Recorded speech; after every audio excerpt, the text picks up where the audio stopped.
Hare Krishna, uma boa noite a todos. Acabamos de sair de uma live com a Aninha Lima, professora de Yoga do Rio. E agora estamos em outra live aqui, com o maior prazer, lendo para vocês esse novo livro da BBT, Narada Bhakti Sutra. Mas antes de ler, eu queria dizer o seguinte: hoje temos uma personalidade fazendo aniversário, um devotinho lá de Niterói, o filho do Daru Krishna, o Nimai, que é um brahmaninho, devotinho muito legal, desde pequenininho, tem cantado Hare Krishna, tem se comportado maravilhosamente bem. Então nós queremos aqui dar os parabéns para ele, cantar rapidinho. Hare Krishna, Krishna Krishna, Hare Hare, Hare Rama, Rama Rama, Hare Hare. Jai Nimai. Pena que eu não estou aí para comer bolo, né? Mas você guarda para mim, tá? Quando eu for, depois da quarentena, a gente faz mais uma festinha aí. Então é isso, pessoal. Vamos lá. Eu vi que o diretor da BBT entrou aqui, ó. Olha lá, o John, que é o Nanda. Aí, Nanda, estou fazendo propaganda do livro de vocês aí, hein? Nós estamos fazendo praticamente um curso dele. Eu acho que já é a 6ª palestra e a gente só leu 2 sutras, então a gente está esmiuçando. E são sutras, são versos muito pequenos, mas o Prabhupada dá um significado muito grande, né? E a gente então pode expandir. Dá para descer um pouquinho aqui, isso aqui para ficar mais ou menos na mesma altura. Então, com as bênçãos de Srila Prabhupada, vamos ler aqui o Sutra número 3. O sânscrito diz o seguinte: Amrita Swarupa Cha. Obrigado. Amrita Swarupa Cha. Amrita significa imortalidade.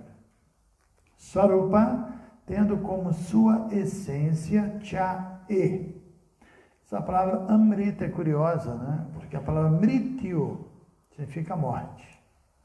Então, Amrita é imortalidade, mas também é trazido como néctar, né?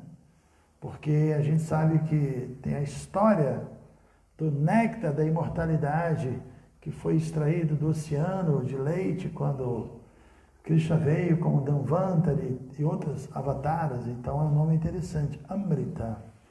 Inclusive tem o nosso livro, nossa coleção, chamada Chaitanya Charita Amrita. Chaitanya, que é o próprio avatar adorado, mas também Chaitanya significa consciência, Chaitana, né? E Charita significa caráter, e Amrita, imortalidade. Então Chaitanya Mahaprabhu veio como um devoto, revelar como é o caráter, como é a atuação de um devoto na sua condição imortal, na sua condição perfeita. Então, Chaitanya Charitamrita é o caráter imortal do ser vivo em sua condição original, como servo, como um amante de Vera Swarupa Roy Krishnera Nitya Das, né? Um servo eterno de Krishna. Então, eu vou pedir para quem tiver pergunta, que eu já estou vendo que o Lilanata já fez pergunta, eu nem comecei. Para deixar mais para o final, vai ficar mais fácil a gente encontrar as perguntas, né? Quero até me desculpar com o Paravyoma, que ele disse que fez várias perguntas na live de hoje. Então, fica difícil, eu estava sozinho, com 2 celulares, é muito difícil. Então, é melhor fazer pergunta no final, faltando 10, 15 minutos, e também fazer um texto só, porque se são muitos textos, às vezes a gente se perde, né? Então, peço a compreensão de vocês. Vamos lá. A tradução do verso é o seguinte, vocês podem repetir comigo. Esse amor puro por Deus, é eterno. Amrita Swarupa Cha. Então, o primeiro verso, recapitulando, o primeiro sutra diz o seguinte, diz que Aktato Bhaktin Vyakyasya Maha. Agora, a partir deste ponto, tentarei explicar o processo de serviço devocional. O verso 2. Sattvasmin Parama Prema Rupa. O serviço devocional manifesta-se como mais elevado e puro amor a Deus.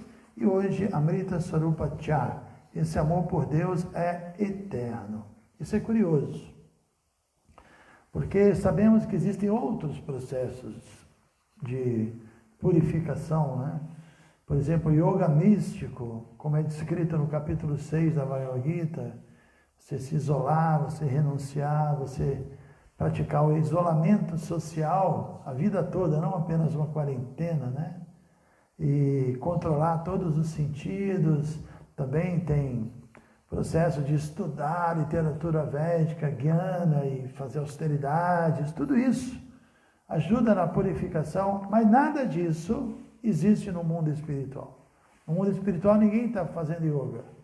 No mundo espiritual ninguém está estudando os Vedas, ninguém está fazendo austeridade. Lá está todo mundo numa relação devocional com Deus e com todos que estão lá. Por isso que é interessante aqui dizer que esse amor puro por Deus é eterno. Nenhum outro processo é eterno, né? Então, as atividades que um Bhakti Yogi executa nesse mundo, cantar, cozinhar para Krishna, falar sobre Krishna, cantar o santo nome e, assim, praticar serviço prático, tudo isso é feito no mundo espiritual. Então, nós já estamos fazendo atividades aqui que são feitas no mundo espiritual. Lá você não vai encontrar pessoas estudando, tentando entender. Não existe isso, né? Ou fazendo yoga para poder controlar os sentidos. Não existe nada disso, né?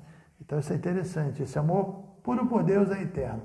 Significado dado por sua divina graça, Srila Prabhupada.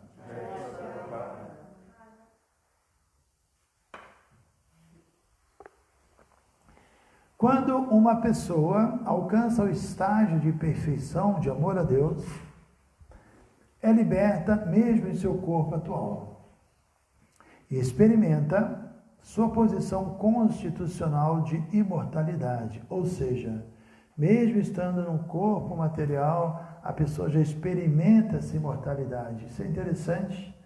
Podemos lembrar no início do capítulo 9, Krishna fala sobre isso quando ele diz Raja Vidya Raja Guhyam Pavitram Idam Uttamam Pratyaksha Avagaman Dharman Susukam Kartum Avyayam.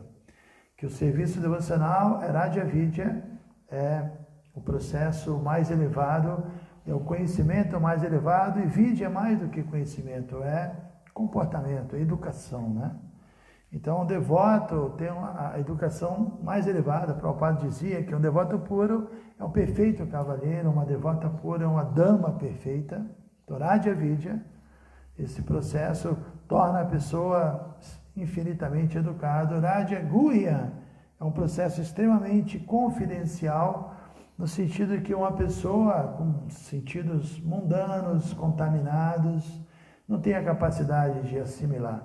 É preciso realmente vidas e vidas, manter muitos nascimentos e mortes para entender Bhakti Yoga. Então, Raja Vidya, Raja Guhya é o rei do conhecimento, é o mais secreto de todos os segredos. Pavitra é o mais puro, Idam, Uttama, e transcendental, e Pratyakshavagaman Dharma. Ele é o Dharma supremo, porque Pratyakshavagaman, você pode ter uma percepção direta da imortalidade, é o que eu estou dizendo, né? Nós temos uma experiência de atividades que são amrita, além de serem nectárias, prazerosas, são imortais. Como eu disse, o que a gente está fazendo é o que se faz no mundo espiritual. Se você ler o 10º canto do Bhagavatam, o mesmo livro de Krishna que Prabhupada traduziu, a ideia é essa: enquanto Mãe Yashoda está batendo leite, ela está falando, lembrando, descrevendo as qualidades de Krishna com as outras gopis. Quando Krishna e os vaquiris entram na floresta, as gopis estão falando sobre as glórias dele, e Krishna também falando sobre as glórias dos devotos, né? Então, essa troca de temas espirituais, que é chamado Satsanga, ou Vaishnava Sangha, isso é eterno. Essa prática é eterna. Satam Prasangam Mammavirya Samvida. Kapila Deva também fala sobre isso. Então é um treinamento para realmente nós nos transferirmos para o mundo espiritual. Uma vez um devoto disse para o Prabhupada: Prabhupada, adoro os seus livros, adoro o Senhor, adoro cantar japa, mas eu não tenho dificuldade, não gosto de me associar com os devotos. O Prabhupada falou, então você não vai para o mundo espiritual, porque lá só tem devoto. O que você vai fazer lá? Não vai fazer nada lá, né? Então temos que acostumar. Obviamente, não é todo devoto que é agradável de você se associar, né? Mas devotos regulares, devotos sérios, devotos que realmente estão praticando, que têm um nível de educação, como falamos, Raja Vidya, são muito agradáveis, né? Então aqui está dizendo isso, que mesmo nesse mundo, mesmo dentro do corpo, a pessoa já está liberada, tem vários versos da Gita que falam disso. Do devoto que já está liberado, do yogi que já atingiu essa liberação, o yogi que tem devoção, yoga yukta vishuddhatma, viditatma jitendriyaha sarvabhuta atma bhutatma kurvan api nalipyate. Essa última linha é interessante. Kurvan api, embora atue nesse mundo, nalipyate. O devoto puro de Krishna, ele não está envolvido nesse mundo, ele não está nesse mundo, né? Porque a consciência dele está no mundo espiritual. Yoga yukta é conexão, ele está conectado com o mundo espiritual. Yoga yukta vishuddhatma, ele é uma alma pura, viditatma, seus sentidos estão controlados, jitendriyaha, ele conquistou os sentidos, e sarvabhuta atma bhuta atma, ele é querido por todos e todos são queridos por ele. Semana passada cantamos o mantra dos 6 Goswamis, que tem uma parte que fala disso. Krishna Kirtana Gana Nartana Parou Prema Amrita, essa mesma palavra Amrita, Dira Dira Janapriyo. Que Krishna Utkirtana, que eles estavam sempre cantando o nome de Krishna. Parou significa prioridade. Krishna Kirtana Gana e outras canções devocionais parou. Que a vida deles se resumia em cantar o nome de Krishna muito alto. Utkirtana significa cantar alto, né? Assim, de uma forma elevada, e Gana, canções devocionais, Krishna Kirtana Gana Nartana parou, e como resultado desse cantar, Prema Amritam Bonidhi, eles mergulhavam no oceano de Prema, e Dira Dira Janapriyo, Priya Karo, eles eram queridos por aqueles que eram Diras, sóbrios, autocontrolados, e Adira, por aqueles que não eram nem sóbrios, nem autocontrolados, que se comportavam mal, mas eles eram tão puros que todo mundo apreciava, né? Então a mesma coisa, Sarva Bhuta Atma Bhutatma, que já diz que uma pessoa que está conectada espiritualmente é querida por todos, todos são queridos por ela. E Rupa Goswami fala um verso muito importante, que ele diz, Iha yasya harer dasye. Iha, aqui nesse mundo. Aqui, Iha, significa aqui. Iha yasya, aquele que, mesmo aqui, Harer, que é Hari, Krishna, dasye, se torna um servo. Ou seja, quem está servindo a Krishna, mesmo estando nesse mundo, Karmana, com suas ações, Manasa, com seus pensamentos, Gira, com suas palavras, Nikilashu, em qualquer condição, Avastasu, em qualquer lugar, Diva Mukta Sautyate. É dito que ele já é uma alma liberada mesmo aqui, né? E é o que Prabhupada está dizendo aqui, que mesmo uma pessoa que atinge esse amor a Deus está liberado, mesmo estando no corpo material. E o seu corpo, na verdade, nem é material, porque a matéria é uma energia divina. Ontem foi domingo, eu li esse verso que falava sobre Daivi Resha Gunamai, que essa natureza é divina. Tudo que vem do divino é divino também. Então a matéria é divina, ela deixa de ser divina quando nós queremos explorar, quando a gente não entende a presença do divino por trás. O devoto entende que a energia de Krishna é maravilhosa e tudo pode ser utilizado dentro de um contexto espiritual. Ele tem essa sabedoria. Então a pessoa assim está sempre liberado, sempre fixo, sempre protegido pela energia espiritual de Krishna. Vamos continuar a leitura. Na Bhagavad Gita, capítulo 4, verso 9, o Senhor diz, Jama Karma Chamedivya Evam Yovetti Tattvataha Tyaktadeham Punarjamana Itimam Etisorjana. No verso supracitado, o Senhor diz que é liberta é liberada, seria mais fácil de entender. No verso citado, o Senhor diz que é liberado qualquer um que simplesmente compreende suas atividades transcendentais, ou que é liberta qualquer pessoa que simplesmente compreende suas atividades transcendentais, karma, seu aparecimento, dhamma, seu desaparecimento neste mundo material, e que depois de deixar seu corpo atual, essa pessoa alcança sua morada. Krishna diz isso, né? Que quem compreende dhamma, o nascimento de Krishna, o propósito da vinda de Krishna, e também os detalhes técnicos transcendentais, divya, como aqui diz, transcendentais, é como algo completamente sem nenhuma influência material. Krishna vem a seu bel prazer, quando ele deseja, ele não é forçado pelas leis da natureza material, ele é o controlador de tudo, não é? Então, quem entende dhamma, o nascimento de Krishna e karma, as ações de Krishna como divya, transcendental, veti, quando compreende tattva, isso como realmente essas coisas são, tyaktadeha punar, ela quando abandonar o seu corpo, deha, né? A palavra deha é corpo. E são duas palavras que a Bhagavad Gita usa para falar do corpo material, e as duas são muito interessantes, são muito filosóficas.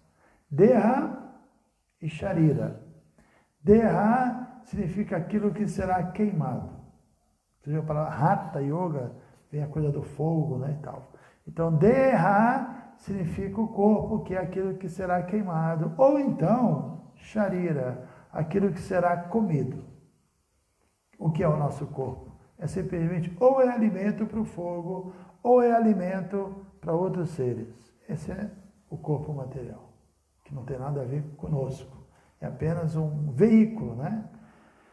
Então ele diz aqui, Tyaktadeha, uma pessoa que entendeu o propósito e os detalhes transcendentais técnicos do aparecimento de Krishna Karma, suas atividades, Tyaktadeha Punarjama. Quando ele abandona seu corpo, Punarjama Naitima, ele não precisa mais nascer.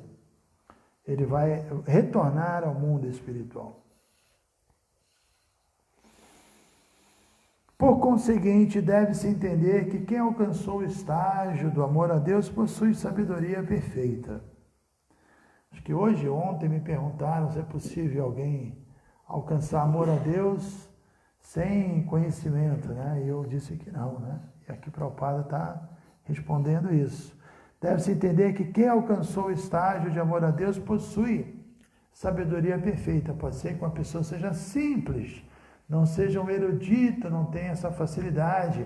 Mas Prabhupada explica no verso 9 do capítulo 10, quando Krishna fala sobre Buddha Yoga, que ele dá essa inteligência espiritual, Prabhupada diz, pode ser que alguém não tenha facilidade, tenha um guru, mas não tenha essa inclinação, mas ela não vai ficar sem conhecimento. Krishna dentro do coração dessa pessoa, se ela for sincera, Krishna vai revelar. E Krishna diz, Tesha eva nukam patam aham agyana jantamaha nashayami atmabhavasto. Eu nashayami, eu destruo a escuridão atmabhavasto, que está dentro do coração da pessoa, acendendo o achote do conhecimento. Para isso, Teshan Satata Yuktana. A pessoa precisa estar sempre ocupada, sempre servindo, né? Krishna, ele dá essa bênção, essa graça especial. Então, deve-se entender que quem alcançou o estágio de amor a Deus possui sabedoria perfeita, e que mesmo se fique abaixo do conhecimento perfeito, tem a perfeição preliminar de vida que uma entidade viva pode alcançar. Conceber-se como sendo uno com o Supremo é o maior equívoco na autorrealização. E semelhante concepção equivocada impede que o sujeito se eleve ao estágio mais elevado do amor a Deus, o impersonalismo, né?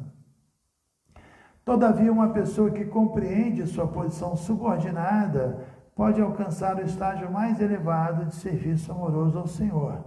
Embora o Senhor e as entidades vivas sejam qualitativamente unos, As entidades vivas são limitadas, enquanto o Senhor é ilimitado. Essa compreensão chama-se Amrita Swarupa. Torna o sujeito apto a situar-se eternamente. No Srimad Bhagavatam, 10º canto, 87º capítulo, 30º verso, os Vedas personificados oram ao Senhor, ó Eterno Supremo. Se as entidades vivas fossem iguais a Ti e Destarte, onipresentes e onipotentes como Ti, não existiria a possibilidade de serem controladas por Tua energia externa Maya. Sim, muito bem isso. Por conseguinte, as entidades vivas devem ser aceitas como porções fragmentárias do Supremo. Isso é confirmado na Bhagavad Gita, 15º capítulo, verso 7. Quando o Senhor diz, Mamai Vansho Jiva Loke Jiva Bhuta Sanatanaha, as entidades vivas são minhas porções fragmentárias eternamente. Como porções fragmentárias são qualitativamente unas com o Supremo, mas não são ilimitadas. Eu vou ler só mais um pedacinho, tá? Então, quem tiver pergunta, a hora é essa. E hoje eu tenho aqui ajuda dos universitários, então espero encontrá-los. Primeiro vocês procuram se o Paravyoma tem pergunta, tá? Porque ele ficou chateado que eu não respondi. Nem sei se ele está hoje aí. Vamos ler aqui. Quem se convenceu de que é eternamente servo do Senhor Supremo chama-se imortal, porque realizou sua posição constitucional de imortalidade. A menos que o indivíduo possa entender sua posição como entidade viva e servo eterno do Senhor, inexiste questão de imortalidade. Contudo, quem aceita esses fatos se torna imortal. Em outras palavras, quem está sob o conceito errôneo de que a entidade viva e o Senhor Supremo são iguais sob todos os aspectos, tanto qualitativa como quantitativamente, está equivocado e continua fadado a permanecer no mundo material. Semelhante pessoa não pode se erguer à posição de imortalidade. Então, logo obtém amor por Deus, o sujeito se torna imortal e não necessita mais trocar seu corpo material. Entretanto, mesmo se um devoto do Senhor ainda não atingiu o estágio de perfeição do amor a Deus ou seu serviço devocional é considerado imortal. Qualquer ação no estágio de karma ou jnana acabará ante a mudança de corpo, mas o serviço devocional, mesmo se não prestado perfeitamente, continuará na próxima vida e a entidade viva poderá progredir mais. Shila Prabhupada aqui diz. Então aqui esse finalzinho, né? Também é um verso desse mesmo capítulo 7, que estávamos até ontem lendo, que Krishna diz, Manushana, que Nihavikrama Shasti, que nesse esforço não há perda nem diminuição, e qualquer avanço a gente vai levar para a próxima vida. Então temos que estar sempre nos esforçando, cada dia um pouquinho mais, que a gente está, assim, se aproximando da imortalidade, né? Por isso, no primeiro dia que eu li, o primeiro sutra, Prabhupada fala que quem atinge a plataforma espiritual se torna jovial. Aí eu dei esse exemplo, né? Jovem é aquela pessoa que está longe da morte. Então, cada passo que a gente dá, a gente está mais próximo da imortalidade e, consequentemente, estamos mais jovens, né? Ok, então, vamos lá. Temos aqui já uma pergunta que eu estou vendo do Bhakta Ciro, que acabou de mandar e mandou na hora certa. Que eu já estou vendo aqui. Não sei nem se é uma pergunta, vamos ver. Esses comentários de Srila Prabhupada, opa, sumiu? Não, são incríveis. Quanta misericórdia podemos ter nessa associação com ele, ainda mais recebendo esse néctar através de Maharaj Chandramukha Swami. Obrigado, meu querido Ciro. Espero que esteja tudo bem aí com vocês. Não é uma pergunta, é que era um texto longo, eu pensei que era Pergunta. Nimai, obrigado, Gurudeva, aqui é o Nimai. Estou muito feliz. Jai, Nimai. Parabéns. Quantos aninhos você está fazendo? É um Brahmana, o Nimai. Vocês conheceram o Nimai? É um Brahmana, né? Sem dúvida alguma, ele é um Brahmana. E o Perigosinho, o irmão dele mais novo, também é um Brahmana mais espivitadinho, um pouquinho. Mas é Brahmana também. Pais muito bons, né? Prabhupada realmente está salvando o mundo, né? Salu, minhas reverências, em que momento nos é revelado, realizamos nossa raça com Krishna? Salu, você já quer saber sua raça com Krishna? Raça significa relação interna, né? Rasambrita, que é outra palavra bonita. Então, né, a nossa raça é servir, a gente tem que ficar satisfeito e entender que a nossa raça é servir a Krishna, como ele desejar. Agora, a Nectar Devoção Prabhupada fala que quando a pessoa atinge mesmo a liberação, se livra totalmente da identificação corpórea, né, e atinge, nós lemos, acho que hoje de manhã, o estágio de Asakti, que é o apego realmente a Krishna, aí ele naturalmente começa a desenvolver uma relação específica com Krishna, a se atrair por alguns aspectos especiais de Krishna, ou, né, que ela vai se atrair naturalmente, espontaneamente por Krishna como uma criança, que vai desenvolver a relação vatsalya, paternal, ou como um amigo, ou como um amante. É muito elevado, né, esse tema. A gente tem que deixar isso mais para frente, porque a nossa preocupação agora realmente é outra, né? Não devemos nos preocupar tanto com isso, né? E sim realmente nos purificarmos e servir para o Prabhupada, dedicar mais a nossa vida para o Prabhupada, e aí ele vai revelar isso para a gente, tá bem? Perguntas aí? Rita Medeiros. Boa noite a todo mundo aí. Kashmisha, deixa eu assinar para ele. Daniele. Rasananda Devi Regina, Jai, Rasananda, Eric, tem? Pode fazer a pergunta. A primeira pergunta é do Vilanata Chaitanya Das. Para ver ou não está? Não vi resposta da pergunta dele até o momento. Olha direito aí, rapaz. Há duas pessoas olhando. Faz a pergunta. O Vilanata Chaitanya ele pergunta, diz, Jai Maharaj, minhas reverências ao Senhor e todos os devotos. Sabendo que o Mahamantra Hare Krishna é o processo mais seguro e eficaz, por que não é executado em todas as outras? Outras eras? Não sei. Deve ser isso. Não. 4 coisas são muito eficazes, né? A meditação, que nós também praticamos e cantamos o Gayatri, estudamos o Bhagavata, que é uma meditação, ou adoramos as deidades, né? Fazemos algumas austeridades e cantamos Hare Krishna. Então essas 4 atividades são dharmas, só que cada uma ganha uma potência maior dependendo da era. Na primeira era, as pessoas tinham um estado psicológico que facilitava a meditação. Mas não significa que elas não cantavam mantra. Você vê Dhruva Maharaj, por exemplo, ele alcançou a perfeição na era de Satya. Ele era filho de Utanapada, eu contei essa história, que é filho direto de Brahma, primeiros habitantes do planeta, diríamos assim, né? E ele praticou a meditação, mas cantou Om Namo Bhagavate Vasudevaya.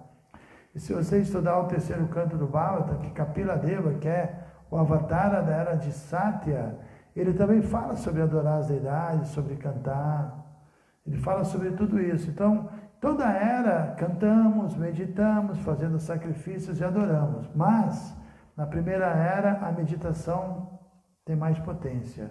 Na segunda era, a austeridade, os sacrifícios têm mais potência, mas também se adora a deidade, também se canta, também se medita. Na terceira era, a adoração a Krishna direta, suntuosa nos templos, tem mais potência, mas também se canta na adoração a Krishna. A adoração a Krishna é bem assim, né? Você canta, você medita, você faz também seus sacrifícios. E na era de Kali, o santo nome foi potencializado. Cada era, Krishna gosta de variedade. E considerando que nós já passamos por outras eras, então ele tentou, ver se você se liberta através da meditação, não rolou. Na outra era, ver se você se liberta fazendo sacrifício, não rolou. Na outra era, ok, vê se você se liberta adorando a deidade, não rolou. E agora ele, vê se você se liberta cantando Hare Krishna. Então todas essas 4 atividades são igualmente poderosas, e só que 3 delas, dependendo da era, são servas para a principal, né? Na era de Satya, o cantar, o sacrifício, a adoração às deidades é para preparar a mente da pessoa para meditar.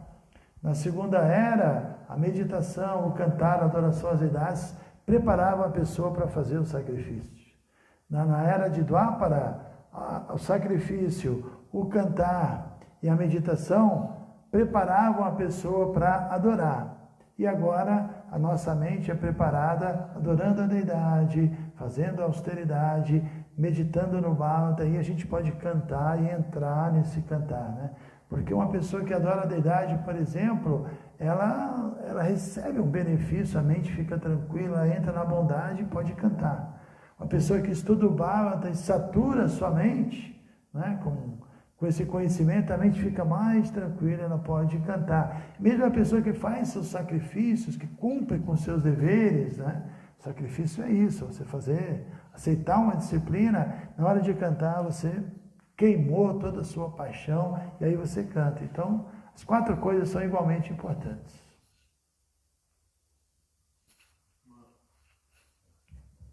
A próxima pergunta é de André Felipe. Ele diz: Ramana Maharshi e outros mestres da Advaita Vedanta estão em desacordo com o que ensina Śrīla Prabhupada ou a contradição é aparente? Quem fez essa pergunta? André Felipe, no Facebook. Facebook. Não, estão em desacordo e por isso eles realmente não estão só em desacordo com Prabhupada. Se fosse assim, não teria problema, né? O ponto é que Prabhupada está em acordo com Krishna, que é a autoridade máxima, né? Se você estudar o capítulo 15 da Bhagavad Gita, verso 15, Krishna diz: Vedai Savairaham Eva Vedyaha Vedanta Kriti Vedavidi Eva Chaham. Que de todos os Vedas, eu sou Vedyaha, aquele que deve ser conhecido, eu sou o compilador dos Vedas, Vedanta Kriti, e Vedavidi, aquele que conhece os Vedas. Então, Krishna é a fonte dos Vedas, é o Narayana original. É dito que Vasudeva para Vedar, os Vedas é para você realizar Vasudeva. Krishna deixa bem claro na Gita que ele é uma pessoa e que a meta é Sabadharma Parityaja. Na verdade, esses que você citou, com todo respeito, eles se contradizem. Porque se eles estudavam Bhagavad Gita, eles enalteciam Bhagavad Gita, todos os Vedantistas aceitam Bhagavad Gita como um texto original, um texto sagrado, um texto infalível, mas a conclusão deles é diferente da conclusão de Arjuna. Arjuna deixa bem claro no capítulo 10, Param Brahma, Parandama, Pavitram. Ele diz: você é a suprema morada, é Deva Deva, o Deus dos deuses. Eu já ouvi isso de Narada Muni, já ouvi isso de Devala Muni, já ouvi isso de Vyasa. Agora você mesmo me diz isso. Krishna deixa bem claro: Aham Sarvasya Prabhava, eu sou a fonte de emanação de tudo, Mata Sarvam Pravartati, tudo emana de mim. E Itimatva Bhajantemam, quem entende isso me adora, Bhaja, me serve, me adora com todo o seu coração. E ele revela, ele abre o jogo, vários versos, né? E mais do que isso, depois de ele falar tudo isso, a Juna fala: eu acredito nisso, já sabia disso, e agora eu peço a Krishna, me mostra a sua forma universal. E Krishna mostrou. E da forma universal, ele viu Shiva, ele viu Chandra, ele viu Indra, ele viu Brahma, ou seja, Krishna é a fonte de todos eles. Ficou claro ali, né? Então, o problema é que esses Vedantistas não estudaram os Vedas dentro de uma escola certa, porque para você se autorrealizar em qualquer era, você precisa receber o conhecimento vindo do avatar, do Yuga Avatar, Eu mencionei as 4 yugas, ou 4 eras, e para cada uma delas existe um yuga avatar. Krishna desce para trazer o processo, né?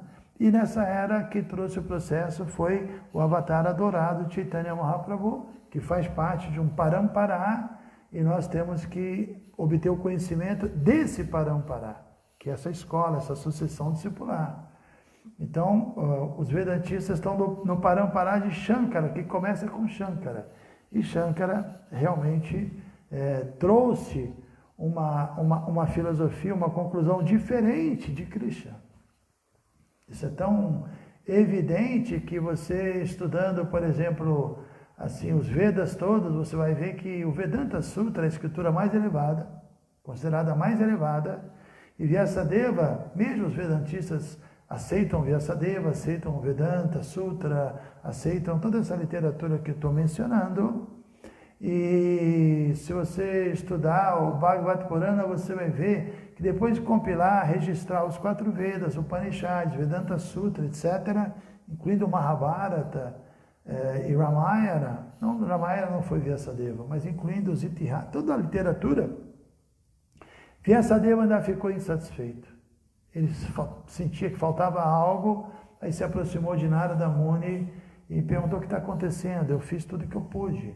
E Narada falou, realmente, você fez um bom trabalho, mas porque você apresentou vários caminhos e várias opções, na era de Kali as pessoas não têm inteligência, elas vão se perder. Então agora você vai ter que escrever um livro trazendo a conclusão do Vedanta, né?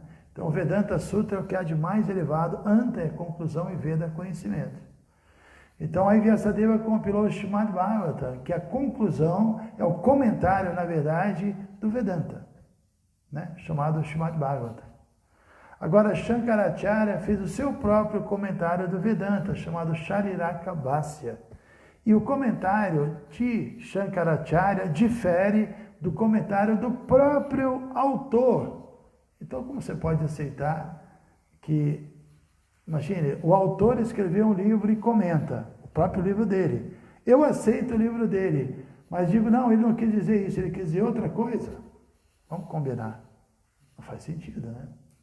Então, realmente, a maioria dos assim chamados Vedantistas estão equivocados quanto ao Siddhanta, a conclusão perfeita, porque estão seguindo a orientação de Shankaracharya, que se desviou do Siddhanta original. Isso ficou claro, existe assim 2 diálogos muito interessantes e profundos entre Chaitanya Mahaprabhu e Prakashananda Saraswati, Chaitanya Mahaprabhu e Sarvabhauma, que eram 2 mestres vedantistas impersonalistas da época, 500 e poucos anos atrás, e ele os converteu ao Vaishnavismo e deixou bem claro que o Vedanta interpretado por Shankara era um desvio, né? Então, por isso que Prabhupada difere, porque Prabhupada está seguindo a linha de Chaitanya Mahaprabhu, que é um avatar do próprio Krishna, né? Tem muito que se falar sobre isso, mas é tentando responder em poucas palavras. O problema é que e não só isso, quando você aceita a Bhagavad Gita, posso citar vários e vários versos, né? Mas o capítulo 12, para deixar esse assunto mais claro entre o impersonalismo e o personalismo, porque esses mestres que você mencionou são impersonalistas, e Prabhupada é personalista, é um devoto. E para a gente entender bem esse tema e não ficar dúvida, Arjuna perguntou para Krishna, Krishna, qual dos 2 está mais bem situado? Aquele que adora o impessoal, inconcebível, além do alcance dos sentidos, ou aquele que emprega os sentidos, a mente e o intelecto no serviço prático a Deus e aceita a forma pessoal de Deus, né? Krishna fala, os 2 estão bem situados, os 2 são transcendentalistas, mas aquele que adora o impessoal, ele klesha adhikarastatesha, ele tem muita dificuldade, porque ele não pode usar os sentidos, ele tem que negar tudo, é um processo nete, tudo é maia, tudo é maia, tudo é maia, a vida se torna muito difícil. Na era de Kali, mais do que nunca, é muito difícil seguir esse caminho. E mesmo por seguir esse caminho que é tão difícil, o máximo que a pessoa consegue é aniquilar seu ego e se fundir no brilho espiritual chamado Brahma Jyoti, que o próprio Brahma deixa bem claro que é apenas a refulgência do corpo de Krishna.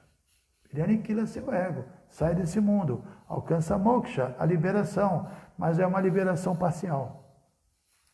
Então Krishna responde que, além do fato do impersonalista ter mais dificuldade, né, ele vai alcançar uma liberação limitada e até temporária, porque depois volta. Ao passo que o devoto é mais fácil, porque a gente pode usar os sentidos. E os impersonalistas que ainda estão usando os sentidos e fazendo live e fazendo isso e aquilo, eles estão se contradizendo, porque o que as escrituras dizem é que tem que sair fora, embora, não lidar com nada disso. Tudo isso é maia. Para nós não. Para nós é a energia de Deus que pode ser utilizada a serviço dele. Não há dualidade nisso. Para eles há. Então, para eles seguirem a risca, eles precisam renunciar a absolutamente tudo e é muito difícil, né? Klesha, adikarastanteshan. E o devoto, além de ser mais fácil, alguns ajustes faz com que ele use os sentidos, oferece o alimento e não cai vítima da mentalidade materialista, porque purifica o alimento, se associa, pode constituir uma família. Agora mesmo a gente cantou parabéns para o filhinho de um devoto e está tudo bem. Hoje mesmo, respondendo a live, um ponto na live das 5, me perguntaram sobre o ego, né? O personalismo não detona o ego por completo, mantém o ego espiritual. Aí eu falei, poxa, sem ego não existe amor, né? Não existe amor. Se acabar o ego, não tem sentimento, não tem nada. Que loucura é essa de acabar com o ego? Isso é o personalismo, acabar com o ego, né? Não existe amor, porque se você fala em amor, o que você está falando? Numa relação de amante e amado. Existe dualidade. Né? Existe aquele que ama e aquele que é amado. Então o amor é dual? Não, o amor mundano é dual, mas o amor espiritual está em unidade plena. É que o impersonalista não entende a diferença entre dualidade e diversidade. Existe diversidade espiritual dentro do plano absoluto. Então Krishna responde que o devoto, além de ser mais fácil o processo, ele diz, e eu resgato, eu sou sou o resgatador do devoto do oceano de nascimentos e mortes. Existe a misericórdia. Para o impersonalista, o conceito de misericórdia não existe. Porque senão seria a dualidade. Alguém recebe a misericórdia e alguém dá. Isso seria a dualidade, né? Então é muito mais fácil o Bhakti Yoga e Krishna deixa bem claro que é o processo mais elevado. Deixa eu reconectar aqui o nosso amigo Insta. Espero que tenha voltado, né? Sim. Então, como eu disse, além de ser muito mais fácil, a gente conta com a ajuda de Krishna, a ajuda de Deus, a graça divina, né? Isso, e ficou tão claro a resposta de Krishna, que Krishna responde em 3, 4 versos isso, e depois ele dedica todo o capítulo 12 para glorificar os devotos. Ele fala as qualidades, ele é muito querido a mim, tal devoto é muito querido a mim, e assim vai indo até o final do capítulo 12. Então, Prabhupada é um devoto. E mais ainda, posso dar vários argumentos, tá? No capítulo 4, Krishna fala que esse conhecimento que ele ia revelar, essa ciência do yoga, ele já havia revelado ao Deus do Sol no início da criação. E o conhecimento foi passando de mestre a discípulo, mas chegou um momento, ele foi interrompido. E Krishna voltou para mais uma vez revelar esse conhecimento. E ele diz para Arjuna, Bhaktasi me shaka chaiti. E porque você é meu Bhakta, meu devoto, e Shaka, meu amigo, você vai penetrar você vai penetrar nos mistérios da minha compreensão. Então tem que ser um devoto para entender, né? Tem que ser um amigo de Krishna. Não é uma escritura que um Gyani ou que um Yogi vai compreender por completo. Tem que ser um Bhakta. Ficou claro? Krishna não escolheu um yogi, Krishna não escolheu um estudante de Vedanta, Krishna escolheu Arjuna, que era um Bhakta. Então fica mais claro, né? Então tem vários argumentos que a gente pode dar, e por isso Prabhupada fez o que ele fez, essa revolução transcendental no mundo, porque é um devoto puro de Krishna. Ok? Eu acho que já deu, né? 8 horas aliás, deu 1h10 já de live. É a terceira live do dia, já estou meio liveado aí já. Tá, última pergunta então. Essa pergunta de Geraldo Jorge me enviou agora. Essa questão do amor dual seria Tintia Beda Beda Tata? Seria inconcebível a Tintia Beda Beda. Não é o amor em si só, né? A ideia é que o devoto, ele é Beda, ele é igual a Krishna em qualidade, ele é a Beda, ele é diferente de Krishna em quantidade. Então nós somos unos com Krishna em qualidade espiritual, ele é Satit Ananda e nós também. Mas ele é o supremo Satit Ananda, infinito, e nós somos centelhas Satit Ananda. Então nós somos iguais e simultaneamente diferentes. E toda a energia de Krishna não é diferente dele num sentido, mas Krishna está muito além, é muito acima, né? Ele é o energético, a fonte de tudo. Toda energia tem uma fonte, obviamente, né? Então, Krishna não é só energia, Krishna é energia e energético. E ainda voltando sobre o impersonalismo e o personalismo é tão incrível que inclui o impersonalismo.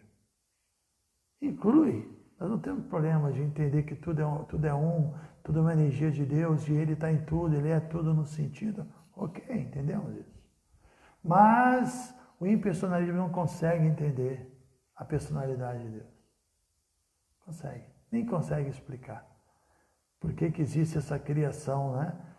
Porque como o Prabhupada na leitura de hoje disse, citando um verso, uma oração dos Vedas personificados, eles dizem que as entidades vivas são iguais a você, Krishna, em qualidade.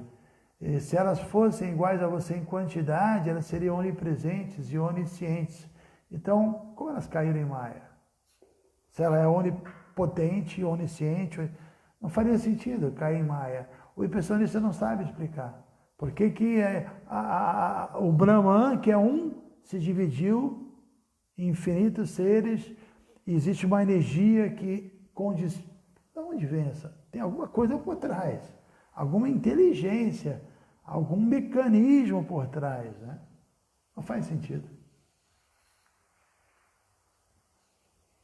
Ok? Muito obrigado, meus queridos amigos. Deixa eu ver quem está na área para dar aquele Haribol aí, né? Kapila Deva de Bhaktasiro de Madhur Geraldo de... Ok, Nimai, mais uma vez parabéns para você. Realmente hoje eu adoraria comer um pedaço de bolo de aniversário. Confesso para você. Madhur, Davi, Nimai Sena, Bruna, André Felipe. André, qualquer coisa me manda uma mensagem, vamos bater um papo sobre isso, ok?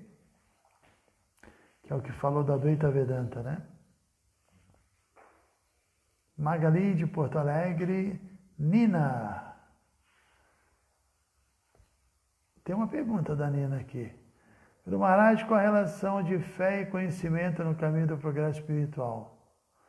No sentido de não ter uma fé cega. É isso. Ontem nós falamos sobre isso. Prabhupada fala, né, dois tipos de fé. A primeira, Shraddha, é uma fé preliminar. Depois essa fé vai sendo desenvolvida com associação com os devotos, com práticas espirituais e com a purificação. Ela se torna Nishta, uma fé assim racional, filosófica. Então o processo é trabalhar com essa fé e deixar de ser sentimentalista e nos tornarmos uma pessoa convicta, convencida filosoficamente de que o caminho de Bhakti é um caminho completo e também entender como praticar, né? Não só fazer com boa vontade, mas da forma errada. E por aí vai. Sempre tem muito assunto. Pessoal, muito obrigado. Então, amanhã às 7h15 estaremos aí. E todas as glórias ao nosso querido Srila Prabhupada. Deixa eu mostrar as deidades tão lindas. Vou mostrar para vocês aqui. Aproxima aí, por favor.